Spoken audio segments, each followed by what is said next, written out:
Okay, just about ready to start. We are in the portion of Noach, the second portion of the Torah. Everybody has heard of the story, biblical story of the flood and the ark, and there's a lot to talk about, and there's a lot of relevance. It's not just ancient history, because in addition to the simple meaning, there is also the metaphorical meaning. What does the flood mean? How does one protect himself from the flood? How has the world changed from before the flood to after the flood?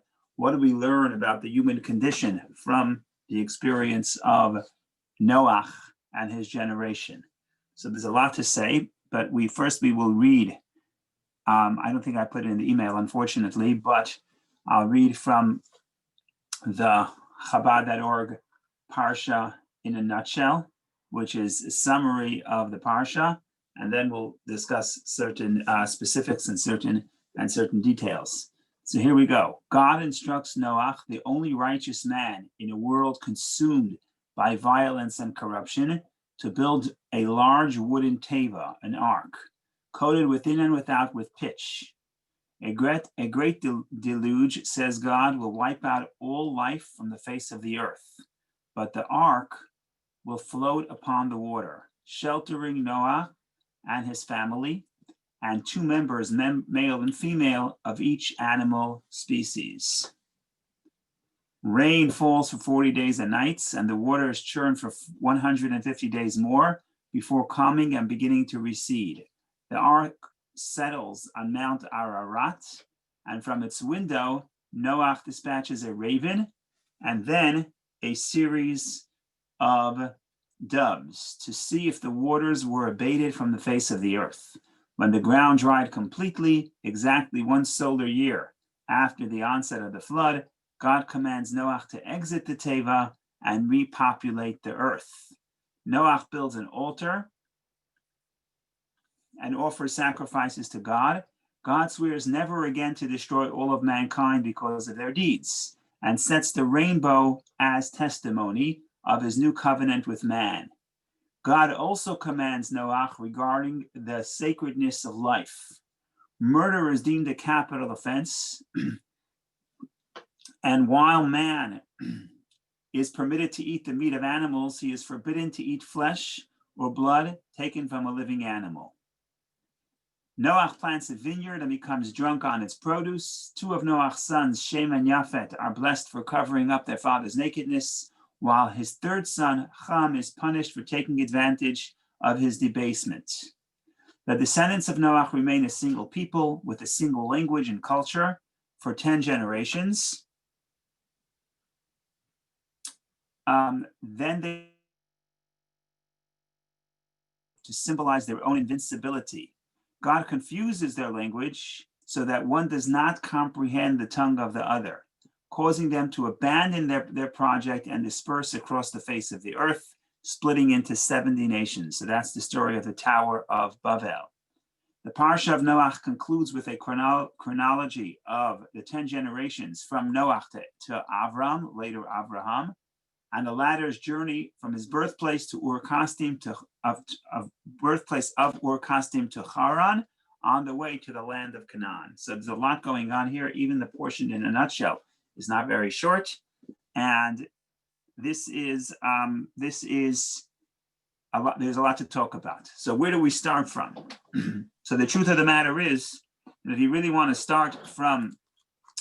understand who Noach was and what type of person he was, you can't start in this week's Parsha, which is the portion of Noach. You have to go back to last week's Parsha, where the Torah first introduces the birth of Noach and gives us some background of Noach and his family. And if you really want to understand, you have to go even before Noach and figure out, how did the world deteriorate? How does humanity deteriorate from Adam, who was created by God? Indeed, he made a mistake, but he was created by God.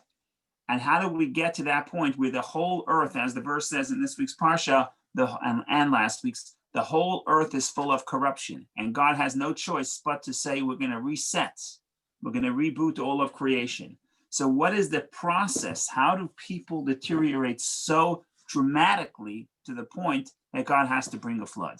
So that's the first. And so the I guess the hints, the riddles, the clues to understand what happened are found not in this week's parsha, but last week's parsha. So with your permission, I hope you're not going to be offended. With your permission, we're gonna try to turn back and read a little bit from last week's parsha in order so we understand what happens in this week's parsha. So that is just to get some introduction. Then we can start talking about this week's parsha, which has questions galore. There's so many issues that have to be resolved. We can literally be here all week. So it should be right over here on 11. It's 65. Okay, I'm just going to should be right over be here. all wonderful. Okay, so what happens if you look at last week's parsha? It seems like the end, the beginning of the portion of Bereshit, last week's parsha of Genesis, is very exciting. There's some great stories. There's the story of creation. There's the story of the sin of the tree of knowledge. There's the story of Cain killing Hevel, and it's so many stories to talk about. That's why we almost never get to the second half of the parsha. The second half of the parsha, in comparison, seems really boring. A list of names, a list of families, not that much going on. But the truth of the matter is that there's a lesson in every word of the Torah. And if the Torah records all those details about the families, it's telling us something. There's a lesson here. It's telling us something about the story. And in general, if you look at the birth of Adam's children, so Adam and Eve have 3 children. They have Cain and Hevel. And that we know, Cain, those two get into some trouble without getting into that story. But at the end, Cain kills Hevel. And after that, there is another child born named in Hebrew, Shet. In English, I guess it's Seth, but in Hebrew it's Shet. And the word Shet comes from the word establishing. And the reason why he was named Shet, because eventually the world will be established from Shet, not from Cain. Because Cain, again, is the first one who killed his brother. And all of Cain's descendants were wiped out in the flood. Noach is a descendant of Shet. It's actually interesting. It's likely that, if I'm not mistaken, that Noach's wife, Naamah, was the daughter of Cain. In other words, the descendant of Cain. So in some sense, some of Cain's descendants are saved. That's one branch of the family, but primarily, if you think about Noach is from the family of Shet. So Cain's children deteriorate morally, and Hevel's and Shet's children, you see here that there is sometimes some of the children have moral challenges, some of them are righteous. And if you follow the names, the Torah lists the names of Cain's descendants. And if you follow the names of the descendants of Shet, you will see that this pattern, all the names of Cain resemble something negative. The names of its descendants of Shet, some are positive and some are negative. In other words, some of those generations were able to remain righteous. Now, what we want to do here, just to give you a little bit of background to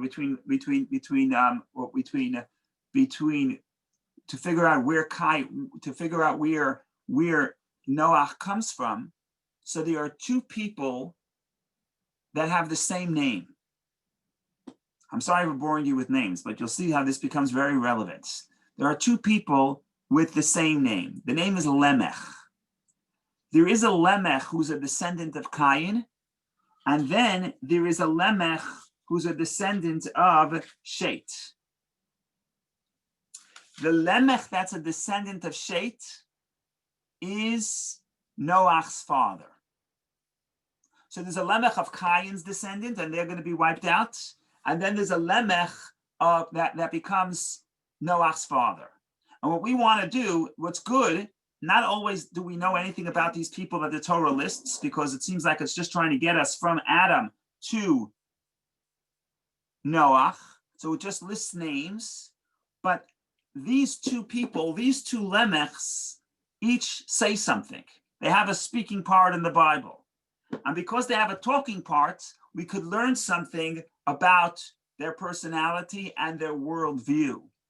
And maybe that will tell us why Cain descendants deteriorate morally, and Noach and Shet's descendants, they actually, at least one branch, at least Noach, is going to be the righteous person who ultimately is going to be the savior of the world. Ultimately, the world will be recreated through him. In other words, he becomes the father of humanity because he's the only one saved from the flood.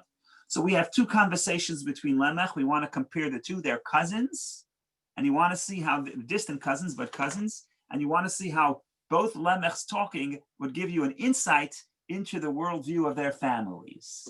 So the first Lamech is Cain's descendants, and there's a strange story. Basically, Cain kills his brother, and God, as the punishment, says as follows. Cain is afraid. Cain says, now I killed my brother, so now everyone is going to kill me. I'm afraid of other people. Who is he afraid of? He's afraid of the animals. He's afraid of people. So God says, you're not going to be punished for 7 generations. What happens 7 generations later? 7 generations later, his great-grandson Lamech kills Cain by mistake. That's the story. It's only alluded to it's in the Medrash, it's alluded to in the verses, but not written explicitly. Lamech says, Ki ish harakti lipitzi, I killed someone by mistake. So Lamech says, I killed someone. Who did he kill? He killed Cain. Lamech kills Cain. His wives, he has 2 wives. His wives obviously are uncomfortable. Your husband comes home from work and you say, what did you do today? Say, I killed someone. Oh, so the wife says, oh, you killed someone. Interesting. I'm not sure if I want to hang out here for supper. So that's what happens to Cain. That's what happens to Lamech and his wives. Now Lamech starts talking to them. He starts giving a speech. He starts justifying. He gives a whole speech, a few verses, and he speaks poetically. So it's not exactly interesting to figure out. It's not exactly easy to figure out what he's saying, but it's clear that he's trying to comfort them and console them and say, don't worry, I killed someone by mistake. It's not really my fault. So that's what we want to go to. We want to start thinking about what Lamech tells his wives when he realizes that he kills someone by mistake. Who did he kill? His great-grandfather Cain, which is really what happens, God's form of justice, that Lamech, Cain kills his brother, and then Cain gets killed by his own descendant, of course by mistake, but that's what happens. So Rabbi, what is the meaning of the name Lamech? I don't know. Okay. I don't know. Lamech, I'm not sure. I see it's not clear. The people, the commentators that explain the other names don't explicitly say what Lamech is. So I have to think about it. Thank you. Didn't mean to. It has the letters of Melech, of king, but it's a different order. So I don't think it's the same word. I have to think about it. I don't know. That's the short answer. The short answer is I don't know. It's also the long answer. I don't know. So if you turn, I have the Art Scroll Blue Stone edition. So I'm going to turn to page 23, but you can follow along. So we get this whole story. There's this guy named Lamech, and the Torah tells us, verse 19, Lamech took to himself 2 wives. The name of one was Ada. The name of the second was Tzila. He has 2 wives. That's already a problem. The first person that we hear about that has 2 wives. The name of his brother, and Ada bore Yavel, and he was the first of those who dwell in tents and breed cattle. The name of his brother was Yuval. He was the first of all to handle the harp and flute. And Tzila too, she bore Tuvel Cain, who sharpened all cutting implements of copper and iron. And the sister of Tuvel Cain was Naamah. So what happens is we have here the development of tents and breeding cattle. People start breeding cattle. That's the descendant of Lamech. We also have the innovation of musical instruments. So people are interested not only in survival, but also in art. And this is that's one of his descendants of one of his wives. And then the other wife, Tzila, gives birth to Tuvel Cain. He's in the, what do they call it?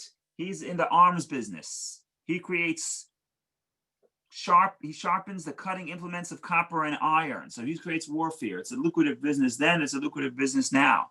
And then the sister is Tuvel Cain was Naamah. Many people believe that's Naamah, that's Noach's wife.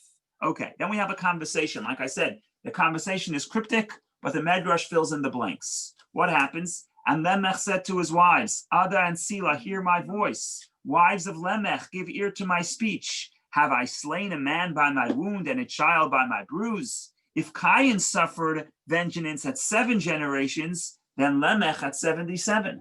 What is he saying? What is he saying here? So the Medrash, Rashi explains based on the Medrash, he basically says that I killed him on purpose. It's not my fault. It was by mistake. Then he says, Cain killed his brother on purpose, and his punishment came 7 generations later because I killed him by mistake 7 generations later. So if Cain kills his brother on purpose and God postpones the punishment for 7 generations, so me, I killed my ancestor by mistake, my punishment should be postponed 77 generations.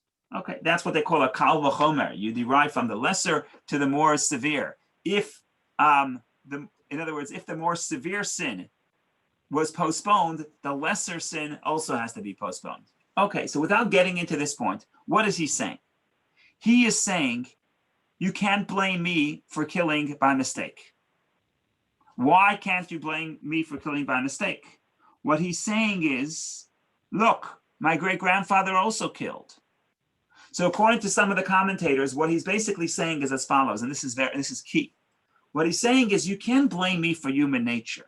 I'm a descendant of 7th-generation descendant of Cain. Cain kills his brother. So if Cain kills his brother, that's in my spiritual DNA. That's my spiritual makeup. I cannot change that. I am affected. That's human nature. You can't blame me for human nature. Human nature is to kill, but even human nature is to kill by mistake. But killing by mistake, what do you mean by mistake? By mistake is there is a certain amount of negligence. And negligence comes from the fact of indifference. So the fact that I'm negligent about other people's lives, what do you want from me? Look at my family. My great-grandfather did the same thing. That's Lemech's perspective. Richard, hang on one second. I'll finish the point, and then we open up the floor. Now let's look at the other Lemech. So this is a descendant of Cain. Now let's look at the other Lemech. The other Lemech is a descendant of Shet, and he becomes the father of Noach. Okay, now listen to what happens. This is unbelievable. This is an open prophecy. The sages say that when you name your child, God gives you a sort of a 60th of prophecy. There's a certain amount of prophecy naming of a child. Here, Lemech, the other Lemech, names his child Noach, and you'll see what he wishes for his child. And this may be a prophecy, but it's a self-fulfilling prophecy. Maybe Noach becomes the person he becomes because this is the aspirations that his parents had for him. In other words, it's possible that the child is affected, not possible, it's likely the child is affected by the aspirations that the parent has. So let's turn the page and we'll get to the other family, the children of Shet, and then we get to Lemech. We turn a few pages, we get to the verse, to page 27. And now I turn to page 27, verse 28. Lemech lived 182 years and begot a son, and he called his name Noach. What does Noach mean? Saying, this one will bring us rest. Noach comes from the word Noach Menucha, rest. So Lemech says, why am a baby is born? He says, I'm going to name him rest. Why rest? From our work and from the toil of our hands, from the ground which Hashem has cursed. So if you go back to last week's parsha, what happened in last week's parsha? We read how the result of the sin of the tree of knowledge, God tells Adam that the consequence for him will be that the earth will give forth the earth will give forth thorns, and it's going to be very difficult to cultivate the land, and you'll eat the bread by the brow of your sweat of your brow. So it's going to be very difficult to grow food. And that's the curse to Adam because of his sin. Now, generations later, Lemech has a son. What does he say? I'm naming you Noach. What does Noach mean? Noach means rest. What does it mean I'm naming you rest? I'm telling you that Noach, you will be able to bring rest to the people so they don't have to toil because you will somehow alleviate the curse of the earth. What does it mean that Noach alleviated the curse of the earth? There are different opinions. One opinion is that indeed once Noach was born, the earth was more fertile. It wasn't giving forth so many of the thorns. But another interpretation was from the sages, and Rashi quotes this. He says Noach invented the plow. In other words, Noach helps people. He comes up with innovation of how to create agriculture. And if he's creating agriculture, he is alleviating the hard work of man, because man's main job is to raise food, is to grow food. And up to that point, it was very difficult, and Noach helps. Okay, let's compare what Lemech is telling his son to what the other Lemech tells his wives. Lemech tells his son as follows. Of course, God cursed Adam. Of course, God cursed the earth. But make no mistake, that doesn't mean we're cursed, and that doesn't mean that we're defined by that. We have the power to alleviate the negativity. We could bring comfort even where God said there will be curse. In other words, Lemech, the father of Noach, believes that people could improve their environment, both morally and physically and spiritually. What does Lemech, the son of Cain, believe? He believes, no, if my great-grandfather killed someone, then inevitably I'm going to kill someone by mistake. In other words, I am trapped in the cycle of negativity. And if there's unholiness somewhere in my family, you can't expect me to improve it. And that is why that story, just those verses, tell us something about that person, but it probably tells us something about that culture. That entire culture believes that because Adam sinned, then we are sinners. And there's nothing we can do. We can't improve because it's locked into who we are. It's my nature. I always say this because it's true. If you ever get into trouble and your spouse asks you, why are you doing this? Why are you losing your temper? The best answer is, it's my nature. What do you want me to do? I can't change. You don't want me to suppress who I am. Of course, it's wrong. It's not your nature. It's something above. It's your nature, but that doesn't have to be your nature. But if a person believes that I am defined by my shortcomings and I cannot improve, you know what? It's going to become a self-fulfilling prophecy and they're not going to improve. And that's exactly what happens to Lemech, the son of Cain, and his whole family. They feel that because their ancestor is Adam, who sinned, and their other ancestor is Cain, and their descendants of Cain, Adam's son, who kills his brother. So they say, we have no hope. In other words, we have no possibility of raising our moral standards and trying to be better than our ancestors because it's inevitable. It's inevitable that we're going to sin. And if you think it's inevitable that you're going to sin, ladies and gentlemen, I have a secret to tell you, you will sin. What's the other Lemech? Where does the salvation of the world come from? How can you raise a righteous person? How can you raise a Noach who later will become one who will actually be the only righteous person and ultimately be the father of all of humanity because he retains his righteousness? How do you do that? What's the secret? So this is a parenting secret. The secret is that you name your son, you name your child, but it's not just the name, it's you giving him that feeling that you are able to improve the world you live in. God made a curse on the earth, and you know what? You, through your innovation, you could alleviate the curse. You could bring peace, you could bring comfort. You're not trapped by the mistakes of the past. You are able to improve, both physically and spiritually and morally. So that's the introduction. Now we have at least a taste of understand where everybody goes wrong and where Noach goes right. Of course, there's a lot more to say on the subject because there's so much more information in the last parsha that sheds light on this parsha, but we already spent 25 minutes. But to understand the root of the divergence where everybody else turns corrupt. And you know why you turn corrupt? Because you believe you are corrupt. Why do you believe you are corrupt? Because you look at human nature and you say, this is who we are and we can't change it. And we're stuck with it. And that just allows for more. And so in a sense, that's justification for more immorality because what do you want from me? I have nothing I can do about it. And then you get to Lemech. And Lemech, the father of Noach, really is responsible for the survival of humanity. And what he tells his son is not a problem. The earth is cursed, not a problem. You could make it better. You could improve. You could bring us peace.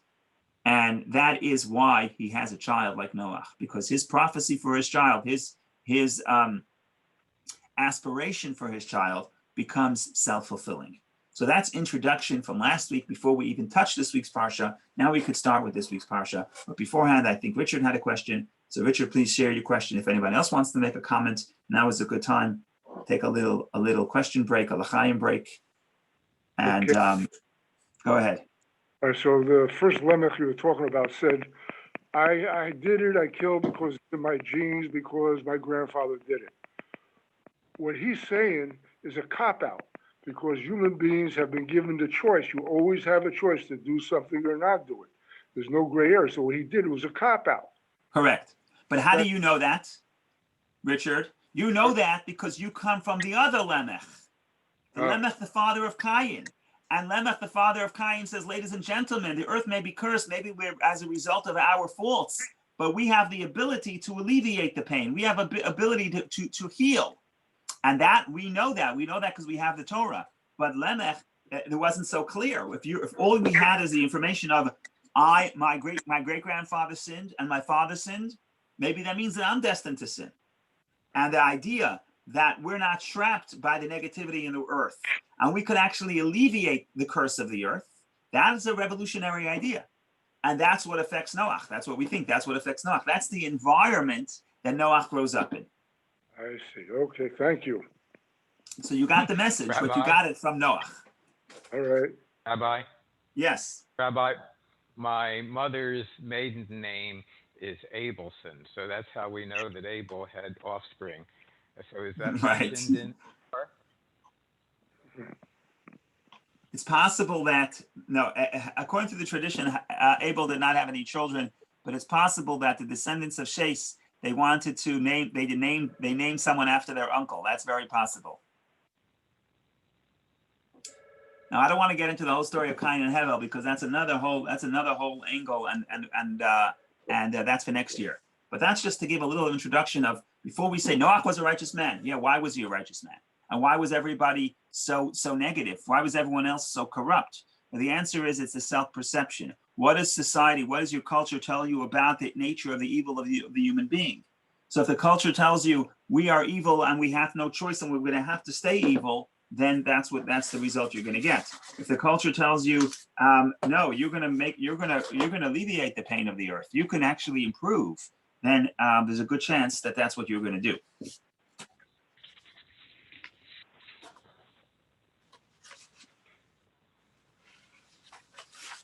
Rabbi, so this was the Noach of New Beginnings, who is the ancestor of not Jonah, of Noah, who is the ancestor of everybody. Correct. Okay, thank you.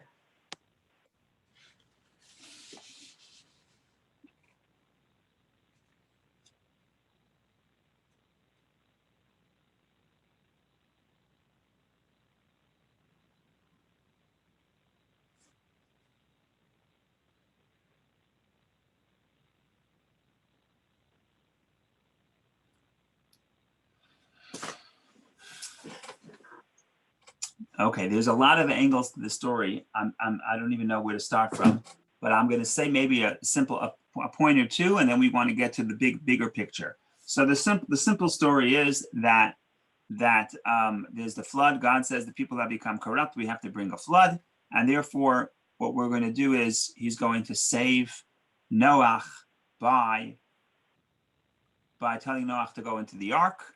And then after the story, Noach emerges from the ark, and him and his family repopulate the earth, and that's the story of humanity. Now, what happens is there's a little bit of a problem. One of the strange parts of the story is that God, in this, if God hired a PR firm, an editor, they wouldn't let him print this book, the book of the Torah, because God comes across here as someone who is, I don't know, I'm looking for a nice way to say this, maybe help me out. God comes across as someone who's completely inconsistent, keeps changing his mind, keeps jumping back and forth, and keeps doing contradictory things. Okay, so just let's put out the question. God creates man, creates the world, and then he says, everything I did is tov me'od, is wonderful. Okay, then it says, at the end of Parshas Bereshis, at the end of last week's Parsha, God has a change of heart. So I'm reading in Genesis page 27 in the ArtScroll chapter 6 verse 5. Hashem saw that the wickedness of man was great upon the earth, and that every product of the thoughts of his heart was but evil always. Oh man, he sees man as evil. And Hashem reconsidered having made man on the earth, and he had heartfelt sadness. And Hashem said, I will blot out man whom I created from the face of the earth, from man to animal to creeping things and to the birds of the sky, for I have reconsidered my having made them. But Noach found grace in the eyes of Hashem. Okay, what is this verse telling us? The key word here is nichamti. Nichamti. Vayinachem. Yinachem, they translate reconsidered because based on Rashi. And Rashi says, no, Rashi doesn't say this. Oh, Rashi does say it. Rashi says anytime the scripture says the word nichum, it means I have to rethink, reconsider. What should I do about this new scenario? And we have all kinds of examples in scripture. So what happens? God says, I have this idea to create man. Then I see man's heart is terrible. I have to rethink this. I have to rethink the whole plan. It's almost like God regrets. It almost says that God regrets what he did. Fine. One regret I can handle. So what does God do because he regrets what he did? He says, you know what? We're going to wipe the place clean. You know, sometimes you go to the computer store and you say you want to wipe it down to the beer. You want to wipe it down to, what do they call it, to the store, to the way it was when you got it in the shop. So he says, you know what? We're going to wipe humanity out. Why? Because people are evil. Okay, wonderful. That's a great response. People are evil. You have to wipe them out. Then we have the flood. What happens after the flood? Noach comes out of the ark. Noach builds an altar. He offers offerings to God. And then all of a sudden, something very interesting happens. God says, you know what? I'm never again going to bring a flood. Meaning the flood was a bad idea. I'm never going to bring a flood again. Why not? Because he's kind? No. The same reasoning that caused the flood to come, man's heart is evil, man's heart is only evil, sounds like a very similar reason that God says, I'm never again going to bring the flood. If you look at the verses, if you look at the book that I have here, if you look at page 39, verse 21, it's Genesis chapter 8, verse 21. Hashem smelled the pleasing aroma, and Hashem said in his heart, I will not continue to curse again the ground because of man. Since the imagery of man, or the yetzer, the inclination of man's heart, is evil from his youth. Nor will I again continue to smite every living being as I have done. God says, I'm never going to bring a flood again. Why not? Because man is evil. Okay, what happened last parsha? God says, you know what? I'm going to bring a flood. Why? Because man is evil. So he has the same information, nothing changed, yet the result is dramatically different. So if the flood was such a great idea the first time, why does God say, I'm never going to bring the flood again? And if the flood is a terrible idea later, why was it a flood idea why is the flood a good idea the first time? So that's a serious question. That's a serious question of the overarching story. This is sort of bird's eye view, 30,000 miles, 30,000 feet in the air. You say, what's happening in this story? First, God brings a flood because people are evil. Then God says, you know what? It was a terrible idea. I'm no longer going to bring, it doesn't say it's a terrible idea, but he says, I'm never going to bring a flood again. So if he's never going to bring a flood again, why does he bring a flood the first time?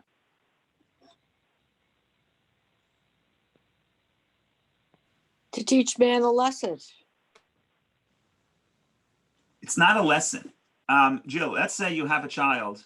Forget about it. Let's say punishment is a deterrent, right? So one of the philosophies of punishment of criminal justice is a deterrent.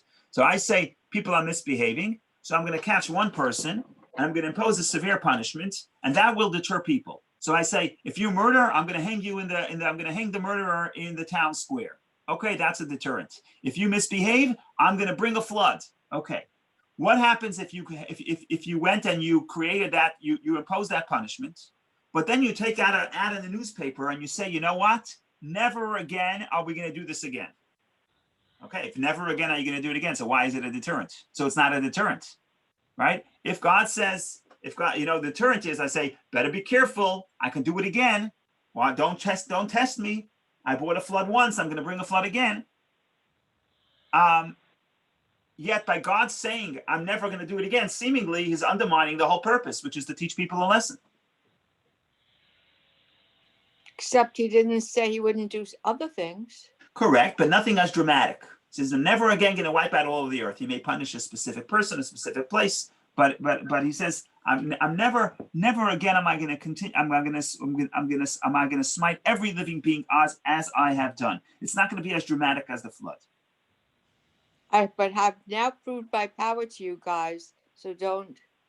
But yeah, but if you have all the power, but you promise never to use it. If I had the power and I want to create, if I impose a punishment, I say I'm serious. If you kids don't listen, there's going to be no technology for the next week. I can't do that to my children because I'm not strong enough. But if I do, let's say I do that. I say there's going to be no technology for a week. And I say, I'm going to set down law and order, and I do it. And then the next week I come and say, you know what? I'm never going to do that again. Never going to do that again. You're just spending all the capital you created, all the awe, all the fear, all the potential for lesson. You just wasted it because you said you're never going to do it again. So what's the point of saying I'm never going to do it again? So something changed here. The question is what? What changes here? What happens here?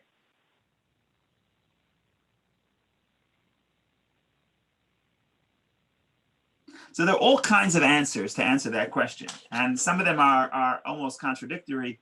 And it depends which story you want to read. So it's up to you. So I'm going to put out, I think I'm going to put out here, I'm going to try to put out at least 3 perspectives. How about that? So let's go for 3 perspectives today. 10:38, we have a few minutes. Let's put out 3 perspectives. What changes within God from before the flood to after the flood? What's taking place here? I'm just trying to figure out the order. Okay, let's start with the simple order. Let's start with the simple, not mystical, the simple order. The simple interpretation is as follows. God has tremendous expectations of man. Man was created in the image of God, and God places a soul in man. That's the breath of life. A spark of God is within man. And God has tremendous expectations. What happens in reality? By the way, if you look at the story of creation, every day it says God saw what he created that day and it was good. Every single day, except for Monday.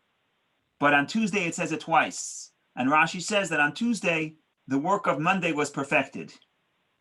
Because on Monday there's separation between heaven and earth.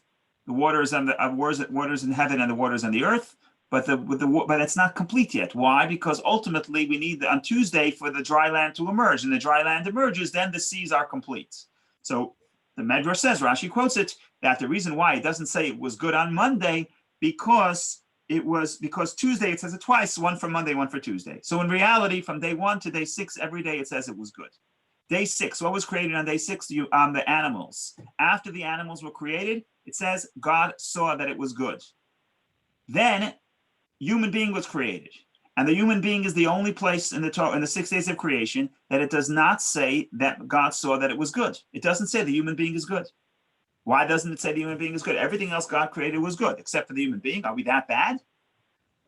So the answer is, we're not that bad. But God, so to speak, has no idea if we're good or not. And why not? Of course he knows, but the point I'm making is, it's not up to God, it's up to us.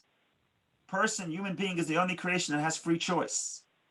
So when God sees the tiger, the cheetah, the lion, the animals of prey, whatever it may be, whatever God created, it's good because it exactly conforms to God's plan. The human being, however, The human being, however, is the human being good? I don't know. God says, I don't know. It's up to the human being.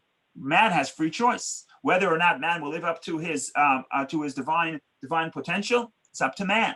So God cannot say that man is good because we don't know. It's up to God. It's up to the human being. Now, God has tremendous expectations of man. Man fails miserably. What happens the second time around? The second time around, God lowers his expectation. God says, okay, man is not going to be perfect. But even though man is not perfect, even though man has some evil within themselves, man can still try to do good. And I'm no longer going to bring a flood again, because the only reason why I brought a flood, because I sought perfection, and perfection is not possible. But now I know perfection is not possible, and now I recognize that there is good even in imperfection. So that's one perspective. And according to that perspective, it's very interesting, because what happens immediately after that? God tells Adam, the human being, you know what? You could eat animals. Okay, that's interesting. You could eat animals. Adam was not allowed to eat animals. Adam was only allowed to eat vegetation. Noach could eat animals. Noach and his descendants are allowed to eat animals. What does that mean? So there are all kinds of interpretations, but one interpretation is that a person has to say, a person post-flood, once God realizes that the person is not perfect, a person has to almost conserve his compassion. So if I can't love every creation, I can't have compassion on every creation. So I have to conserve my compassion for the human being.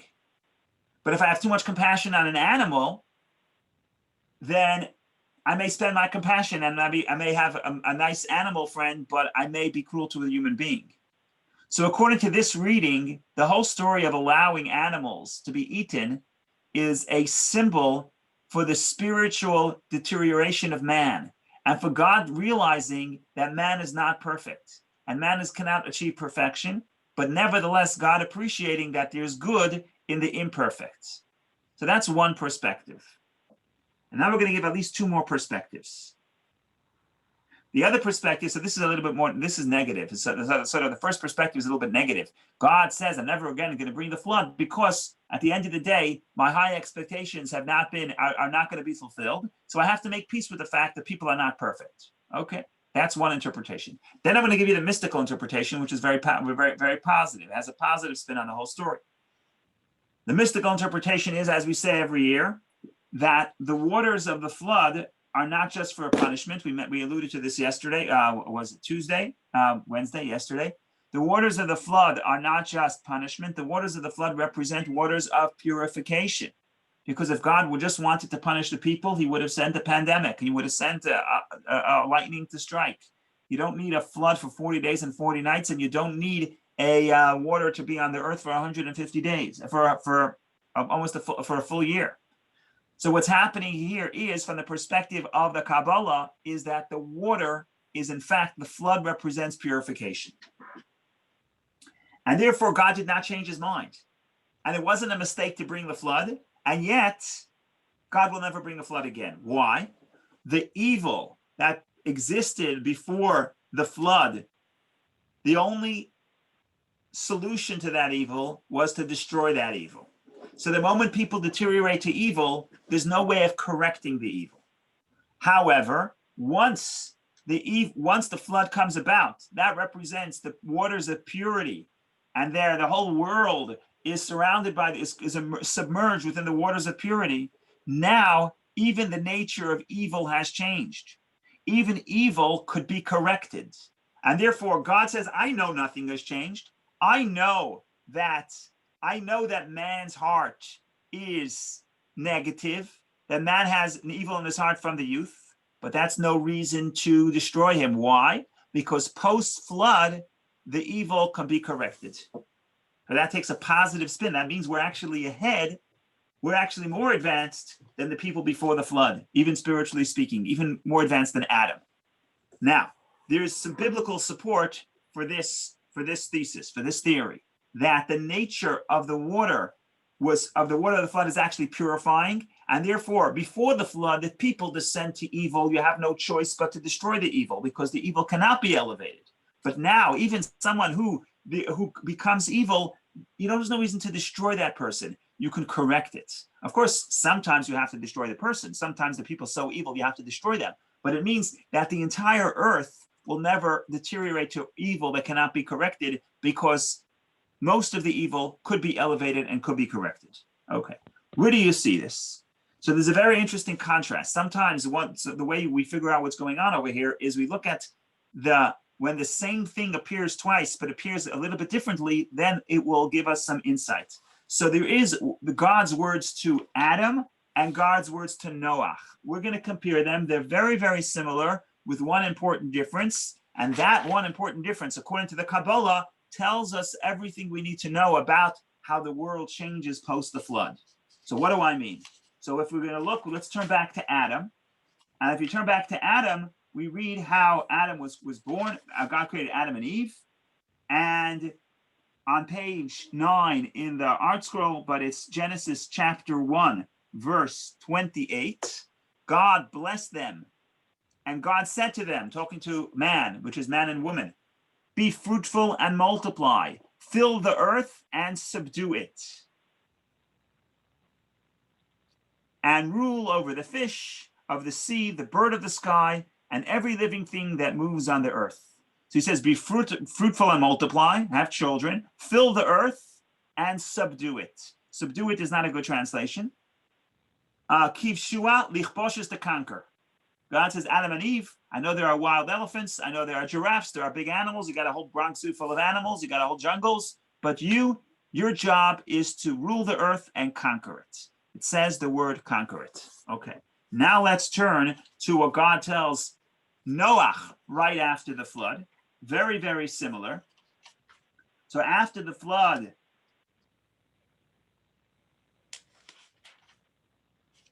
on page 41 in the Art Scroll, but if you have the book, it's Genesis chapter 9, verse 1. God blessed Noah and his sons, and he said to them, be fruitful and multiply and fill the land. Okay, what word is missing? Be fruitful and multiply and fill the land. Milu Asar, fill the land. What's missing? Turn back to page 9, verse 28. God blessed them and said, be fruitful and multiply, fill the earth and conquer it. Conquer it is not mentioned to Noah. Adam, God says, fill the earth and conquer it. To Noah, God says, be fruitful, multiply, fill the earth. He doesn't say conquer it. He drops a very important word, conquer it. So what does that mean? So there's two ways to read the verse, positive, negative. We're going to come from the Hasidic perspective, which is positive. He says, in Adam's time, the world, the physical, the material aspect of the world opposes holiness, because the physical is sort of incapable of internalizing holiness. So what Adam and Eve have to do, they have to conquer the evil. Conquer the evil means battle the evil and subdue it, trap it, lock it up, suppress it almost. After the waters of the flood appear on the earth for a full year, now the world has been transformed. Of course, man has evil, but that nature of that evil can change. That evil doesn't have to be conquered. That evil can be transformed and corrected and converted to positive energy. So at that point, God drops the word kivshua, conquer it. There's no need to conquer it, because now it can be cultivated. And that's a beautiful interpretation. That's the shift that happens before and after the flood. And this ties into a Hasidic concept. I don't want to get I'll just address it briefly. There's a piece of Talmud. The Talmud says that man is supposed to the custom of man is to conquer, and the custom of woman is not to conquer. And where does this come from? It's a very interesting discussion. It's a discussion about the laws. It sounds totally unrelated, but everything in the Torah is interconnected. It's the laws of carrying on Shabbat. So on Shabbat, you're not allowed to carry in the street, but you are allowed to wear a garment, and you are allowed to wear jewelry. In other words, something that is here to beautify you. So the question in the Talmud is a man allowed to walk outside with a weapon, with a sword, with a spear, with a shield? It's not a garment, but maybe it's a piece of jewelry. Maybe it's an ornament. Maybe it's supposed to beautify the person. And there's a dispute between the sages of the Mishnah. But one opinion says yes, man is allowed to go out allowed to carry a weapon in the street because the weapon is an ornament. The weapon is beautifies the person. Right? We're talking about the ancient world, maybe even today. Person is more it's beautified. It's a piece of jewelry. And however, the Talmud says that applies to a man, not a woman, because a woman walking out with a weapon in those days was not common, and it's not a way a woman beautified herself, and therefore the way of the woman is not to conquer. And the way of the woman is not to conquer, that women would not go to war in those days, and therefore for a woman, a weapon is not a ornament, it's not jewelry, it's just a negative thing. So a woman cannot wear a weapon in the street on Shabbat. That's the Mishnah. Now the Kabbalistic interpretation of this is as follows. Now, just to preface, when I say man and woman, I don't just mean biologically. It's that according to the Kabbalah, every person has 10 soul aspects, 10 sefirot, 10 soul powers. Some of those soul powers are masculine, some of those soul powers are feminine. So a person could be spiritually masculine or spiritually feminine, regardless if they're biologically male or female. That's another story. Really, everybody is both. So what does this Torah tell us? Torah tells us there's a difference between the masculine, I'm not going to say male and female, but I'll say the masculine energy solves problems and the way the feminine energy solves problems. The masculine energy solves problems by conquering. In other words, the masculine energy seeks to impose their will over the problem. If there's a problem, come and I'm going to give a solution. So if you come to a male, not a male, if you come to a masculine energy, someone, if you're male or female, someone that has masculine energy, and you say, I have a problem, don't expect sympathy. Don't expect understanding. What you should expect is they're going to tell you how to solve the problem because they want to conquer the problem. That's the nature of the masculine energy. Superimpose my will over the problem. What's the nature of the feminine energy? Not to conquer, but to cultivate. So if you go to somebody with the feminine energy and you ask, I have a problem, they're not going to tell you how to solve the problem. They're going to help you figure out that how you know the answer to the problem. They're going to help you understand that you could solve the problem. They don't have to superimpose their will, and they don't have to, and it doesn't have to be in a way of confrontation. They're going to show you how you could solve your problem, perhaps in a less what's the word I'm looking for? Less confrontational aspect. Now, what I'm saying here is from the Kabbalah, but there's some science that backs us up today. That when women are empowered, there's more cultivation, there's more communication, et cetera, but I don't want to go into this because I don't know too much about it. But the bottom line is, forget about male, female, masculine and feminine energy. There's a way of solving problems by imposing, and then there's by cultivating. And the male solution is usually to dominate. In other words, dominate the problem, destroy the problem, superimpose your will over the problem. And the feminine solution is to cultivate the problem and realize how the problem, if you can rearrange the problem can actually contribute to your success. In other words, you could take that energy and cultivate it for the good. And what's happening here is that post-flood, there's no more need for the masculine energy. In other words, the world, the physicality is not an enemy anymore that we have to break. The world could be cultivated and be corrected. Even the negativity of the world could be corrected. There's no need to destroy it. And that's why from the Kabbalistic perspective, when the Mashiach comes, there's going to be the idea of the superiority of feminine energy over masculine energy. According to the Kabbalah, in this world, before the Mashiach, you have the male and female biologically. One is the giver and one's the recipient. But when Mashiach comes, we would sense superiority of the feminine energy, because this truth will become revealed. The truth becomes revealed. The feminine energy is the power to see within every problem the seeds of the solution, of the how nothing is really opposes you. If you know how to get through to that person can actually help you and can help the world become a better place. So from this perspective, going back to our overarching question, which was, why is it that God changes his mind? Initially, he says, I'm not going to make a flood. And then he said, initially he says, the human being is evil, therefore I'm going to destroy it. And then he says, the human being is evil, therefore I'm never going to again destroy it. What changed? What changes is that because of the flood, now the nature of the evil itself changes. The nature of the evil could be corrected. Now, one more point, and then we'll call it a day and open up this floor for questions. Right after God says, I'm never going to bring the flood, what does God say? God says, I'm making a rainbow. Rainbow is the sign to God that I am never going to bring the flood again. Okay, rainbow is beautiful. It's got nice colors. But what does a rainbow have anything to do with God not wanting to bring the flood again? So one interpretation is the rainbow signifies this idea that evil, that physical, that darkness can be corrected. How does the rainbow signify that idea? Because the rainbow, the colors of the rainbow can only appear when you have cloud, and cloud is the opposite of light. So here you have the almost a paradox that when the day is clear, you're not going to see the colors of the rainbow. What produces the colors of the rainbow? The cloud. Cloud represents concealment.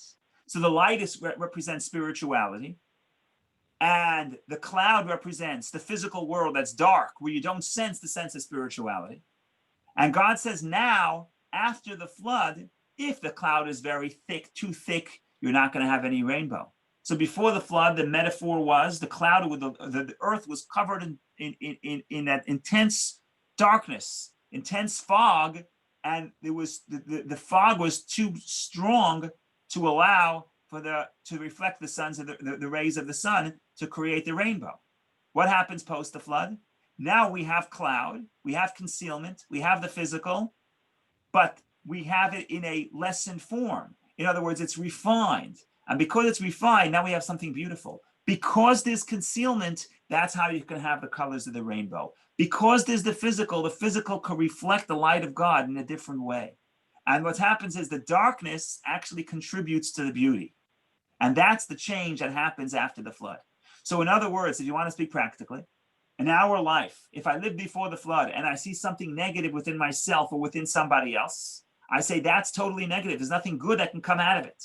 But post-flood, and that's the reality post-flood, and that's the reality that the rainbow reminds us, the person who you see as negative, it could be negative, but actually could become a rainbow. A rainbow is that their perspective, their darkness, their concealment can actually contribute to something that's more beautiful if you figure out how to reach them, how to cultivate them, and how to help them realize that they're part of the story of reflecting God's light. So this is a lot of ideas here. I hope this was interesting. And if anybody has any questions or comments, please go ahead and share. Otherwise, have a wonderful day and look forward to seeing you in the future. Thank you. Rabbi, Yes. Noah's father or parents, I don't know if they were talk about the mother, were killed in a flood then? Either they were killed or they didn't survive that long. I have to do the math. I tried to do the math and I thought they would still be alive, but I could be wrong. If they were still alive, then they would have to be killed. We know Methuselah was his grandfather, was righteous. The Rashi quotes the Medrash that God waited till the mourning period of Methuselah passed, and only then he brought the flood. But either way, even if they were killed, even if they themselves were not moral, they did.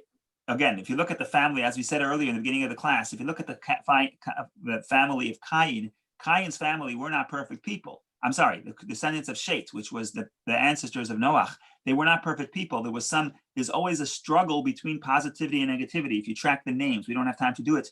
If you track the names, some of the names are positive and some of the names are negative, which means that even when they experienced a generation of negativity, they did know how to then in the next generation reform that and become positive again. So it's not a question, it's not that Shet's family is perfect, but what Shet's family understood is just because there's negativity, you're not trapped by the negativity, you have the ability to change. So there's two sinners. One sinner says, I'm sinning because that's who I am and I can't change it. Another sinner says, I'm sinning, but because of my weakness. But if I want, I could change. And that's the family of Shet. They understand. They have that belief in the human power to bring comfort to the earth, to bring positivity to the earth, to transform the earth. And that's why Noach is the descendant, and Noach is able to recreate this earth with that attitude. Thank you. Thank you. Rabbi, the hiddenness of the rainbow. I mean, the rainbow looks like white light until it's broken into its colors by prismatic effect of the water in the clouds. So what you've got here is now a beginning of a revelation of what looks like something and is really something much more. It's just an intimation of the more. And the more we know about it, we know there's infrared and ultraviolet. So we've gone to the breaking apart that suggestion of the more in the rainbow. Correct. So Correct. I think it's wonderful. But the reality is that what brings about the ability to see the more is, ironically, is the cloud.